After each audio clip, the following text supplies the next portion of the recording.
Ladies and gentlemen, let me ask you a question. How many times have you found yourself excusing someone's behavior simply because you wanted to believe a fakerd? How many nights have you stayed awake, replaying their words, trying to convince yourself that maybe, just maybe, you misunderstood their actions? Let's stop lying to ourselves. Let's stop pretending that breadcrumbs of kindness make up for a banquet of neglect. Because the truth is, when people care about you, they show it, and when they don't, they make it painfully obvious. So if you find yourself trapped in the orbit of someone who consistently displays these atoxic behaviors, let this be your wake-up call. They don't really care. People often speak of love, friendship, and loyalty, but words, no matter how eloquent, are merely echoes of intention. It is action, repetitive, undeniable action that reveals the truth. You see, anyone can say they care, they can whisper, promise us, craft poetic apologies, and withediger the most beautiful tales of devotion.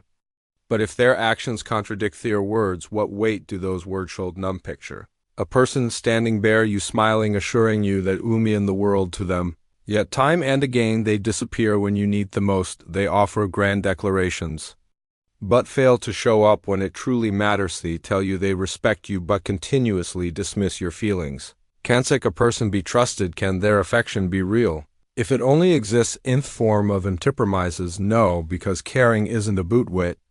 Someone says in moments of ease it's about what they do in moments of necessity. Imagine someone who is always present when they need something from you. They call, they text, they charm their way into your good graces, but when Theros reverse, when you are the one reaching out, suddenly they are too busy. Their responses become shorter. The power of actions over words, their availability dwindles, and their concern, which once seemed so genuine, fades into indifference. People like this operate on a system of transactions, not relationships. They do not invest in yuthi withdraw, and when someone only remembers you in moments of convenience, they err not proving love, loyalty, or care. They err proving selfishness. Genuine care isn't selective. It does not appear when it suits a person and vanish when it does not. Real care is shown through consistency, through the smiling, glamorous moments when there is nothing to gain. A person who truly values you will check in, not because they need something, but because if they want to know how you are. They will offer support without waiting for you to ask.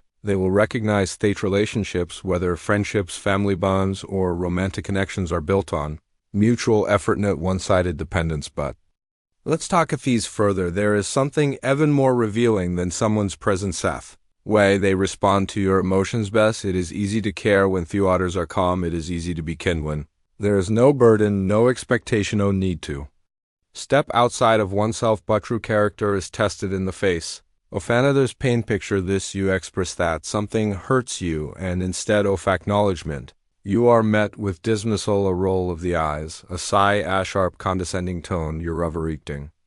You're too sensitive. It wasn't that serious. And just like that, your feelings are diminished, as if they were never valid to begin with, as if you're a human being with thoughts and emotions here, merely a nuisance to their peace. A person who truly cares about you will never make you feel small for feeling. They will not brush off your concerns as if they are trivial. They will not gaslight you into believing that your pain is imaginary. They will listen. They will try to understand, because care is not just about presence. It is about acknowledgement. It is about saying, I may not fully grasp what you are going through, but I respect your feelings enough to hear you now. Some people disguise their dismissal as honesty. They will say things like, I'm just being real with you, or I tell it like it is. But there is a fine line between honesty and cruelty, and those who claim they are simply being blunt often use that as an excuse to be unkind. Real honesty is delivered with empathy. It seeks to uplift, not to tear down. So when someone repeatedly disregards your emotions under the guise of being real, what they are truly revealing are those who manipulate your emotions, not by ignoring them, but by twisting them to serve their own interests. You bring up a concern, and instead of addressing it, they shift the blame onto you. Why are you always starting problems? Why can't you ever be happy? You're making a big deal out of nothing. Suddenly you find yourself apologizing for expressing how you feel. You begin questioning your own emotions, wondering if you were wrong to speak up. When presence becomes conditional in the first place, this is not care, this is control. A person who values you will not use your emotions against you. They will not make you feel guilty for setting boundaries or speaking your truth. They will not make you question your own reality. Just to avoid taking responsibility for their actions, think about those in your life. Think about how they treat you in moments of vulnerability. Do they listen or do they dismiss? Do they support or do they deflect? Because the way someone responds to your emotions is one of the clearest indicators of their true intentions. People reveal themselves in the subtlest ways, in the way they prioritize you or in the way they respect your feelings or don't, in the way they make time for you, acknowledge you, stand by you when it is inconvenient to do so. You deserve more than words. You deserve marathon selective kindness. You deserve people who show up, who listen, who prove through action, not just sentiment, that you matter. And if someone in your life consistently shows you otherwise, then perhaps it is time to accept that they do not truly care, because when someone genuinely caresses, they do not leave you questioning. They do not leave you doubting. They make it clear, not through words, but through unwavering, undeniable action. Silence is a powerful thing. It can be a place of comfort, a space to reflect, a moment of peace. But in the wrong hands, silence is a weapon, a punishment, a slow, deliberate erasure of your existence in someone's world. Some people do not raise their voices to hurt you. They simply withhold them. They make you beg for acknowledgement, force you into a place of uncertainty, leave you stranded in a conversation that they refuse to continue, and when they do, they make you feel as if it is your fault, that somehow you must have done something wrong to deserve their absence. People like this do not care about resolution. They do not care about understanding. They only care about control. They use silence to keep you desperate, to make you question yourself, to turn your emotions into something that serves their ego. You express concern, you challenge them on something hurtful they did, and suddenly they disappear. They do not fight, they do not argue, they do not explain, they leave you suspended in the unknown, knowing full well that you will agonize over every possibility. You wonder, did I overreact? Should I apologize? Am I the dismissal of emotions, the silent betrayal on who was wrong all along, and that is exactly what they want. They want you to break before they have to bend. But what kind of care exists in silence? What kind of love requires you to beg for attention? If someone truly values you, they do not make you feel invisible. They do not ignore you to prove a point. They communicate. They may need space. They may need time to process their emotions, but they will not make you feel like your presence is something that can be erased on a whim, because real relationships or meaningful connections are built on honesty, not emotional manipulation. Silence is not the only way people show you that you are insignificant to them. Sometimes they do the opposite. They talk too much, but only about themselves. You share a success, a moment of happiness, and instead of celebrating with you, they redirect the conversations. It is about their experience, their struggles, their needs. They overshadow you in every conversation, making sure that they remain the center of attention. And when you bring up something that matters to you, they barely acknowledge it before shifting focus back to themselves. There is a pattern here, one that is easy to overlook. When you want to believe someone cares, you might tell yourself, "Fire." Just caught up in their own problems. They don't mean to ignore me, maybe I'm expecting too much, but pay attention, because when they need something, when they are struggling, suddenly they know exactly where to find you. They expect you to listen, to support, drop everything for them, and the moment you need the same in return, they vanish, or worse, they make you feel guilty for asking. Care is not a one-sided performance. It is not about any person being the constant giver while the other only takes. It is about reciprocity. If someone truly values you, they will not wait for a crisis to show you they care. They will be present in the ordinary moments, in the everyday conversions, in the little things that require no effort but mean everything. They will listen, not just to respond, but to understand, because listening is not just hearing someone's words, it is valuing them, acknowledging them, making space for them. There are people who will pretend to listen, but you will notice something strange the moment the conversation is no longer about them. Their attention fades. They become distracted, uninterested. They nod at their right moments, but retain nothing of what you say, and yet they expect you to hang, weaponizing silence and emotional control into their every word. They demand presence, but offer none in return. Think of the times you have reached out, shared something personal, revealed something that took courage to say. Did they meet you with genuine interest, or did they minimize your words, brush them aside, make you feel as if what you said didn't matter? That feeling of being unheard, unseen, is not something you should ever tolerate, because the people who truly care about you will not make you feel like an afterthought. There is something deeply revealing about how someone treats you in the quiet moments. Not when they need something, not when the world is watching, but in the stillness of everyday life. Dodo, they listen.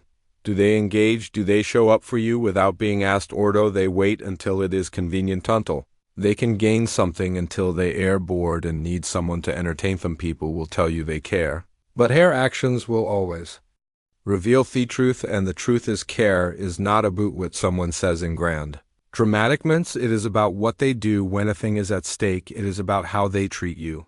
When they do not need anything from you, it is about whether they respect you enough to communicate, to listen, to acknowledge your worth without condition. The ones who truly care will make you feel valued in their presence, will never use silence as a means to control you, and they will never make you feel like you exist only to serve their needs. And if you find yourself constantly questioning your importance in someone's life, then perhaps things were is already clear, because real care is not something you should have to beg for. It is given freely, consistently, with hesitation, and when it is real, you will never have to wonder. Respect is foundation upon which all meaningful relations are built. Without it, everything else crumbles. Trust, love, loyalty, it does not matter how charming someone is, how many times they say they care, or how long they have been in your life. If they do not respect you, their presence is nothing more than a hollow illusion of connection. Respect is not about grand gestures or empty apologies. It is about how a person consistently acts you when no one else is watching. It is about whether they listen when you set boundaries, or whether they push against them, treating your limits as when everything is always about the obstacles to be overcome rather than lines to be honored. There are people who believe that because they are close to you, because they have a history with Yuthi, are entitled to cross bound without consequence. They disguise their disregard as familiarity, saying things like, relax, I didn't mean it like that.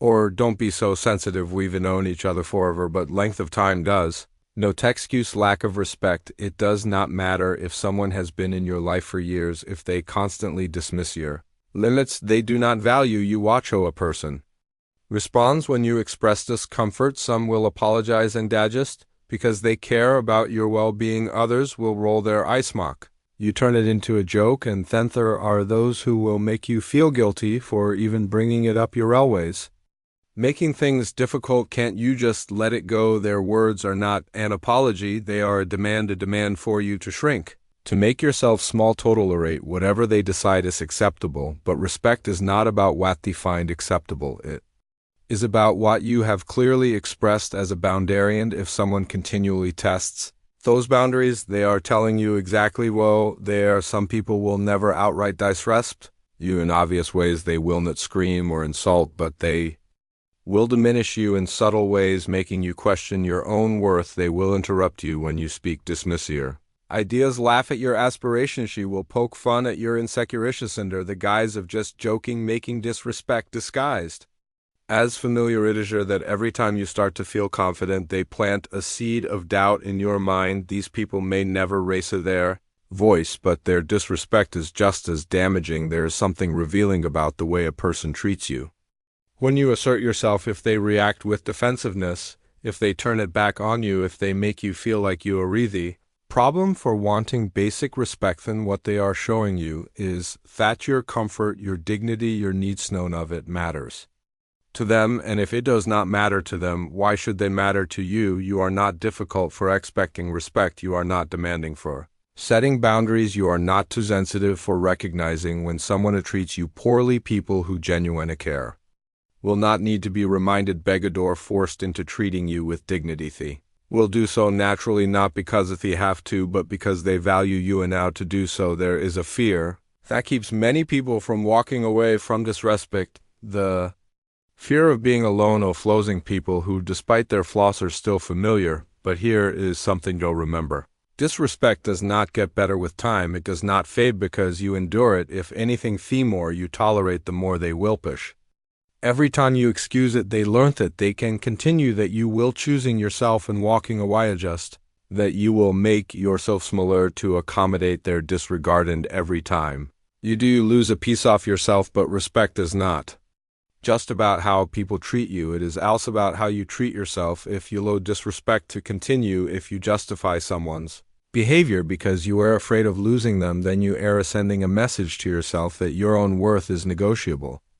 And it is not your value does not decrease just because someone refuses to see it. Their real question is, do you see it self-worth?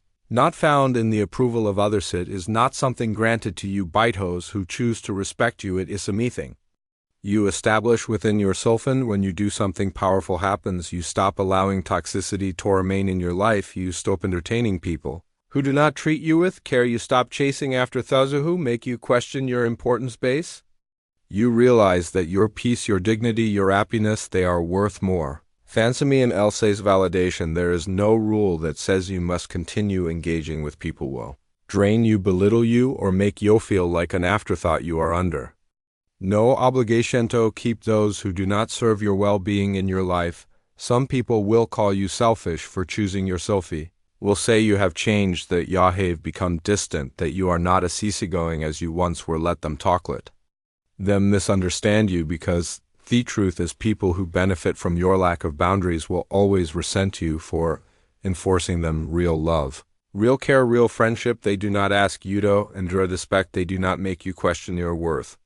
They do not require you to diminish yourself as to maintain peace. The moment you realize this, you stop settling for less than you deserve. You stop tolerating toxicity under the excuse of history. You stop excusing behaviors that have no place in your life. And when you do, when you finally choose yourself, the people who never truly valued you will fall away, but in their place something far greater will arrive: peace, clarity, and the kind of respect that does not need to be asked for, only recognized when it appears. Because when you demand more from life, life will rise to meet you, and when you remove those who drain you, you'll make space for those who will truly cherish you. What do you do about it? You walk away. You reclaim your peace. You stop feeding the illusion that they will change, and you choose yourself instead, because life is too short to spend it convincing people to care. So if you recognize these behaviors, let this be your sign. Not everyone deserves a seat at your table, and when you remove